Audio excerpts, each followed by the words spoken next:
आज बनैबा दही बैगण भेंडी तरकारी। मु दही की पकेबी तापर किसी समय ताको मिक्स करमी कहीं मिक्स न कले से मुंडा मुंडा होकर रही जाए जेहेतु टेस्ट लगेबनी तरकारी। ताको किसी समय मिक्स कर सारा पर मु भाजी रखी भेंडी और बैगण को से पकेबी।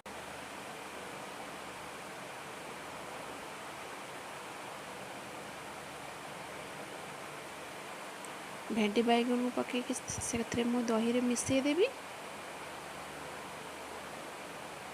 जेहेतु यहाँ कार्तिक मास चली से बिना पियाज रसुण हम मुझे भृषम पत्र 2टा सुखिला लंका कि फुटण नहीं। प्रथम कड़े बसई तेल को पकेबा। तेल गरम हो सारापर मुझे सुखिला लंका फुटण और भृषम पत्र पकईकि किस समय छाड़ी देखु होगला मोर तड़का। ताको आनी मो दही रखी दही पकेबी पकईकि किसी समय गोलैदेवी। फाइनाल देखु होगला मोर दही बैगण तरकारी। आपण भी एमती घर तैयारी करी खातु देखिए केते भल लगे।